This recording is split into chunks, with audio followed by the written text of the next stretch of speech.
Hello students, कल हमने recurrence relation किए थे, है ना। अब तक अपन 6 रिकरेंसिलेशन कर चुके हैं। 7वां एक रह रहा है जो अब नए सिलेबस में जुड़ा है आपके, तो इसको भी कर लेते हैं, इसको क्यों छोड़ना। रिलेशन नंबर 7, ठीक है। 6 तक का मैं पूरा समझा चुकी हूँ, ठीक है। 1-2 करने थे आपको, वो कर लेना, बाकी मैंने 4 तो करवाए ही हैं, है ना।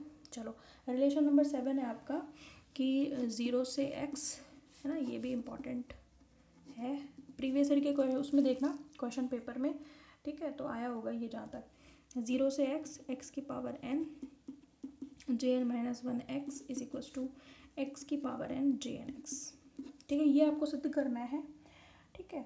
तो यहाँ पे आपको दिख रहा है कि काम क्या आएगा, jn-1 x, क्योंकि LHS में वही है। तो मुझे पता है कि jn x क्या होता है, तो मैं आराम से jn-1 x निकाल सकती हूँ। सिंस jn x कितना होता है, jn x होता है summation r is equal to 0 to infinity -1 की power r upon factorial n plus r और x/2 की पावर n प्लस 2r। ये अपन पहले से जानते हैं, ठीक है। मुझे चाहिए jn-1, तो पुट n को रिप्लेस कर दो n-1 से, तो क्या आ जाएगा, jn-1 x is equal to कितना आ जाएगा, summation r is equal to 0 to infinity -1 की power r upon factorial n-1 plus r और x/2 की power n-1 plus 2r। You can skip this step, आप छोड़ सकते हो इस स्टेप को अगर आप डायरेक्ट लिखने में सक्षम हो, ठीक है। कोई दिक्कत नहीं है, मैंने तो समझाने के लिए वो भी लिखा है, फिर रिप्लेस किया एंड देन ये लिखा है, ठीक है। अगर आप अंडरस्टूड है आपको तो आप डायरेक्ट लिख सकते हो। अब देखो LHS में क्या है, x की पावर n से मल्टीप्लाई है, पूरी इक्वेशन को मल्टीप्लाई कर दो x की पावर n से और डिफ्रेंशिएट कर दो from 0 to x, sorry differentiate क्यों, इंटीग्रेट कर दो, ठीक है। Multiplying by x raised to power n and integrating from 0 to x, ठीक है। चलो, तो यहाँ क्या आ जाएगा, 0 से x की power n jn-1 x is equals to, integrate करना है, ध्यान रखना। तो इंटीग्रेशन में कौन पार्ट लेगा, केवल x वाली टर्म ही तो पार्ट लेगी। अच्छा, इंटीग्रेट करना है विद रेस्पेक्ट टू x, ये ध्यान रखना। इंटीग्रेट यहाँ पे ना आप इसको dx भी लगाओ, इसने लगा नहीं रखा। Integrating from 0 to x with respect to x है, ठीक है। तो यहाँ पे dx है आपके पास, r is equal to 0 to infinity -1 की पावर r। ये सब तो बाहर रहेगा इंटीग्रेशन से, इसका कोई काम थोड़ी है इंटीग्रेशन में। इंटीग्रेशन में कौन पार्ट लेगा, x/2 की पावर n-1 प्लस 2r और dx। इसमें भी आप क्या कर सकते हो, ये जो 1/2 की पावर n-1 प्लस 2r है ना, इसको बाहर ले लो, ठीक है। मेरे को ले लेना चाहिए था इसी में, आप ले लेना पहले ही। 0 टू x की power n jn-1 x dx। मैं 2 स्टेप करूँगी एक साथ इसमें। 1/2 की पावर n-1 प्लस 2r को बाहर ले रही हूँ, ठीक है। -1 की power r factorial n-1 plus r, ठीक है। क्या बाहर ले रही हूँ, 1/2 की पावर n-1 प्लस 2r। अंदर क्या बचा, अंदर बचा x की पावर n-1 प्लस 2r। क्या इंटीग्रेट नहीं कर सकते, मैं नहीं बता रही, बता दूँ, चलो बता देती हूँ। देखो, x की पावर n-1 प्लस 2r का इंटीग्रेशन करना है मुझे x के रेस्पेक्ट में, तो भाई आप x की पावर n का इंटीग्रेशन तो जानते हो ना, क्या होता है x की पावर n का इंटीग्रेशन। x की पावर n का इंटीग्रेशन होता है x की power n plus 1 upon n plus 1, ठीक है। यहाँ पे x की पावर में n की जगह पर n-1 है, तो इसमें +1 करोगे तो क्या आएगा, x की पावर n प्लस 2r और नीचे कितना आएगा, n प्लस 2r। लिमिट रखोगे 0 से x तो भी तो यही आएगा, x की जगह पर ही तो x रखना है ना। तो लिमिट से कोई फर्क नहीं पड़ेगा, यही आएगा आपके पास, ठीक है। अच्छा, एक चीज़ मेरा ध्यान उस पर से हट गया, जब आपने x की पावर n से भी तो मल्टीप्लाई किया है ना इसको, तो ये तो x की पावर 2n हो गई ना, x की पावर n से भी तो मल्टीप्लाई किया है। तो यहाँ पे क्या आएगा, x की पावर इसमें से 1 आपने +1 कर दिया, तो ये 2n प्लस 2r हो गया, और नीचे भी क्या आएगा, 2n प्लस 2r, ठीक है। x की पावर n से भी तो मल्टीप्लाई किया, फिर इंटीग्रेट किया, ठीक है। तो x की पावर क्या हो गया, 2n हो गया। अब आप देखो, आपको जो सिद्ध करना है उसमें x की पावर n बाहर है और फिर jn(x) है, ठीक है। तो आप क्या करो, एक x की पावर किसको बाहर ले लो, आप ना बाहर ले लो किसको, x/2 को बाहर लो। देखो 2 यहाँ से कॉमन आएगा नीचे से, और x आप यहाँ से ले लो कॉमन, मतलब एक x की पावर n कॉमन ले लो, तो क्या क्या बचेगा आपके पास, 0 से एक्स की power n jn-1 x dx। ठीक है, तो आपका क्या आएगा, मैंने क्या निकाल लिया बाहर, x की पावर n बाहर निकाल लिया, अंदर क्या बचा, summation r is equal to 0 to infinity. ठीक है, और 2 कॉमन आएगा तो इससे एडजस्ट होगा कि नहीं होगा, अरे भाई होगा कि नहीं होगा। देखो यहाँ से जब मैं क्या निकाल लूँ, 1/2 की पावर -1 निकाल लूँ, मतलब ये टर्म निकाल लूँ, 1/2 की पावर -1, 1/2 की पावर -1 का मतलब 2 ही तो होगा, तो मतलब वो जो 2 है वो नीचे वाले 2 से कैंसिल हो जाएगा, तो क्या बचेगा, 1/2 की पावर n+2 आ रही तो बचेगा, और यहाँ क्या बचेगा, x की पावर n निकालने पर x की पावर n+2r बचेगा। तो ऐसे लिख दूँ क्या उसको, x/2 की पावर n+2r। और एक चीज़ और निकली ना हमारे पास, यहाँ से n+2r बचेगी, अरे बचेगी कि नहीं, n भाई मैंने 2 निकाल लिया, n+r बचेगी, n+r बचेगी, और यहाँ से x की पावर n निकाल दिया, वो 2 इस कॉमन आने वाले 2 से कट गया, x की पावर n ये रहा। सही बात है कि नहीं है, ठीक है, सिंपल सा है, ऐसा कोई वो नहीं है, आप थोड़ा सा ध्यान रखो, बस पावर वावर का लोचा है और कुछ नहीं है। ठीक है, चलो आगे क्या होगा, मुझे ये हटाना है क्योंकि मेरा जो सिद्ध करना है मुझे उसमें jn(x) आ रहा है, और jn(x) में n-1 नहीं आता, यहाँ आता है क्या, n ही आना चाहिए, तो वो कैसे आएगा भाई, है भाई कैसे आएगा, ये देखो ना, n+r और n-1+r मिल करके क्या बनाएंगे, अरे आप ही बताओ क्या बनाएंगे, देखो स्पीड ज़्यादा तो नहीं है, ज़्यादा है तो कोई बात नहीं, देखो n+r और n-1+r का फैक्टोरियल मिल करके n+r का फैक्टोरियल ही तो बनाएंगे, नहीं, अरे भाई मेरे पास एक है 5 और फैक्टोरियल 4 है, तो 5 फैक्टोरियल 4 फैक्टोरियल 5 ही तो है, गलत कह रही हूँ, अरे भाई 5 फैक्टोरियल 4 फैक्टोरियल 5 को ही तो बता रहा है, नहीं बिल्कुल वैसे ही ये n+r और n-1+r फैक्टोरियल मिलकर के फैक्टोरियल n+r बना रहा है, 5 फैक्टोरियल 4 का मतलब इसको अंदर लेकर जाओगे तो फैक्टोरियल 5 ही तो बनेगा। ठीक है, तो अपना फैक्टोरियल का ज्ञान पूरा करके आओ, जब समझ में आएगा, x/2 की पावर फिर n+2r, ये क्या है, jn(x) है, 0 से r x की पावर n jn-1 x और dx is equal to x की पावर n jn(x), यही तो सिद्ध करना था हमें, समझ में आ गई बात। ठीक है, थोड़ा सा एक बार बता देती हूँ मैं, देखो jn(x) तो ये रहा, मुझे चाहिए था jn-, आप तो LHS पे कंसंट्रेट करो, LHS में जैसा जैसा है वैसा वैसा रखते जाओ, RHS अपने आप आता जाएगा। ठीक है, तो jn(x) मेरे पास था, मैंने n को रिप्लेस किया n-1 से, jn-1 x आ गया, फिर क्योंकि इसमें दिखा रखा था x की पावर n से मल्टीप्लाई करके इंटीग्रेशन है, तो सेम प्रोसीजर मैंने भी कर दिया, x की पावर n से इसको मल्टीप्लाई किया और इंटीग्रेट कर दिया फ्रॉम 0 to x। ठीक है, 0 to x, फिर मैंने क्या किया, इसमें से 1/2 की पावर n-1 सॉरी 2n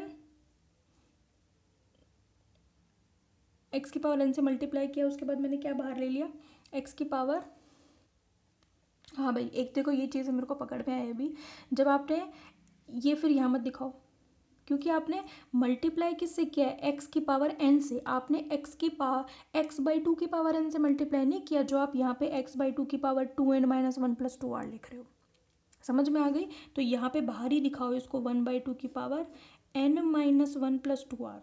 ठीक है, सही है, मैंने इसको देख लिया वापस से। ठीक है, तो जब हमारे पास कौन सी टर्म थी, ये वाली, इसी में से मैंने 1/2 की पावर n-1+2r तो बाहर ले लिया, फिर मैंने x की पावर n से मल्टीप्लाई किया, तो x की पावर कितनी हो गई, 2n-1+2r। अगर आप ये काम कर दोगे तो गड़बड़ हो जाएगी, फिर समझ में आ रही है बात मैं क्या बोलना चाह रही हूँ, मैं ये कह रही हूँ कि मैंने x/2 की पावर n से मल्टीप्लाई नहीं किया, मैंने सिर्फ x की पावर n से मल्टीप्लाई किया है, तो जो एडिशन होगा n में वो केवल x की पावर में होगा, 2 की पावर में थोड़ी होगा, समझ में आ गई, तो ये बाहर आ गया, फिर आपने क्या किया, इंटीग्रेट कर दिया इसको, x की पावर n का x की पावर n+1/n+1 होता है, तो इनमें +1 कर दिया ऊपर नीचे। ठीक है, 2 कॉमन लेके इससे काट दिया, इसमें से n बाहर ले लिया। ठीक है, फिर इन दोनों को मिला दिया, फिर ये क्या बन गया, फैक्टोरियल n+r। ठीक है, तो रिकरेंसिलेशन हमारे कंप्लीट। इसके बाद है orthogonal property. Orthogonal property of J N X, जैसे हमने पी एन एक्स की लिखी थी ऑर्थोगोनल प्रॉपर्टी, सेम वैसे ही हमारे पास जे एन एक्स के लिए भी है।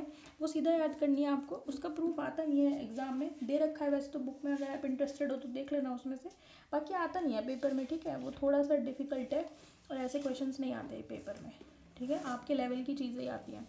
देखें बेसल फंक्शन के लिए जो लांबिकता प्रतिबंध होगा वो देखो, if J N X is equals to 0 then we will get 2 solution,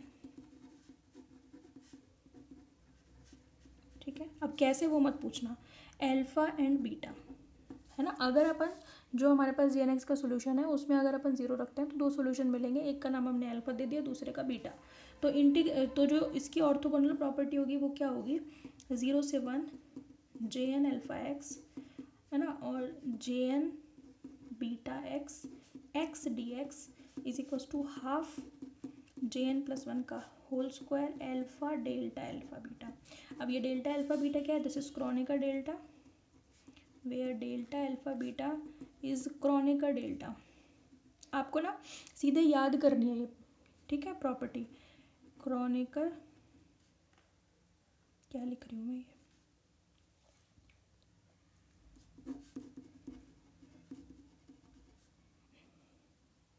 ठीक है, क्रोनिका डेल्टा, स्पेलिंग देख लेना भाई, ठीक है, क्रोनिका डेल्टा क्या होगी, डेल्टा अल्फा बीटा की वैल्यू 1 होगी अगर alpha is equals to beta है, और alpha is not equals to beta है तो फिर 0 होगी। समझ में आ गई बात आपको, ये है ऑर्थोगोनल प्रॉपर्टी। इसके बाद आता है graphical representation of J N x, ठीक है, ग्राफिकल रिप्रेजेंटेशन ऑफ, सिंपल सा है, इसमें वो तामझाम नहीं है जो पी एन एक्स में था, ऑफ जे एन एक्स, ठीक है, जे एन एक्स। देखो ग्राफ होगा किस किस पे, y is equals to J N x और x में, ठीक है, यहाँ पे y is equals to J N x ही है ना, घबराओ मत, ठीक है।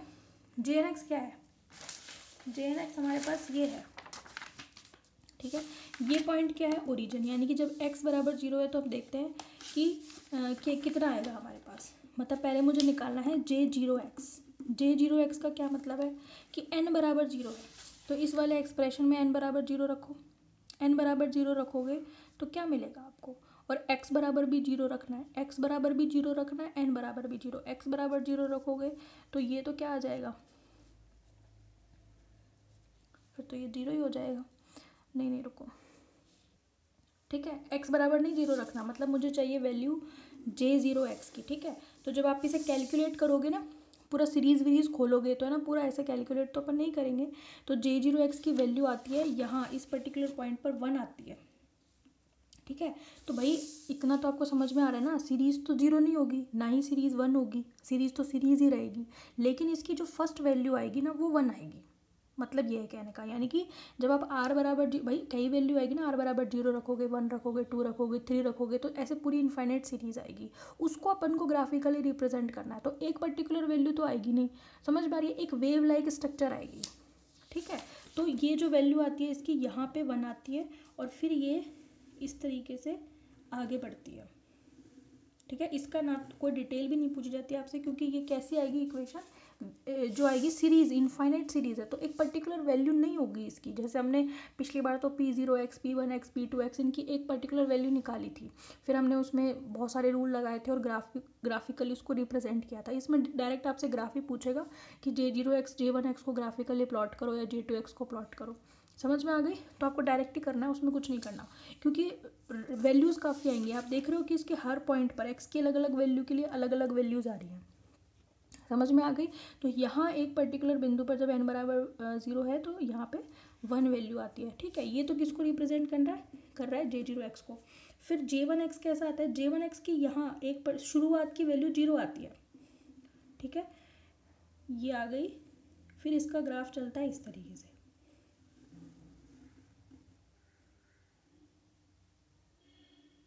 ठीक है, ये मेरा थोड़ा गलत चला गया, ये ऐसे जाएगा ऐसे, ठीक है, इसको मत मानना, ठीक है, ये वैल्यू आती है, तो ये तो है J0x की और ये है J1x की, समझ में आ गई बात।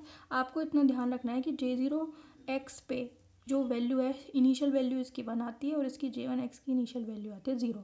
यही इंपॉर्टेंट है, बाकी ग्राफ तो पूरा ही बनाना पड़ेगा एग्जाम में आ गया तो, ये करेक्टली आपको ग्राफ बना करके आना है। समझ में आ गई बात आपको। तो ये हो गया J0x, ये हो गया J1x।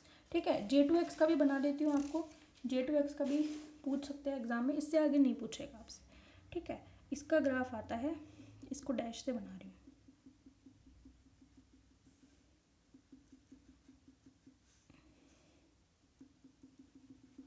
ठीक है, इसका थोड़ा ब्रॉड आता है आगे।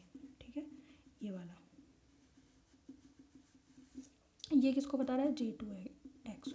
इससे ज़्यादा नहीं पूछता। ठीक है, इसके ग्राफिकल रिप्रेजेंटेशन कम पूछा जाता है, उसका ज़्यादा पूछा जाता है लेजेंडरी का, लेकिन पूछ भी ले आपको आना चाहिए। समझ में आ गई बात। कल हम क्रिस्टोफर ट्रांसफॉर्मेशन करेंगे, क्रिस्टोफर एक्सपेंशन सॉरी, और फिर हम शुरू कर देंगे कल ही हर्माइट डिफरेंशियल इक्वेशन। ठीक है, 2 पूरी हो गई हैं आपकी, बेसल और लेजेंडरी। Okay, thank you.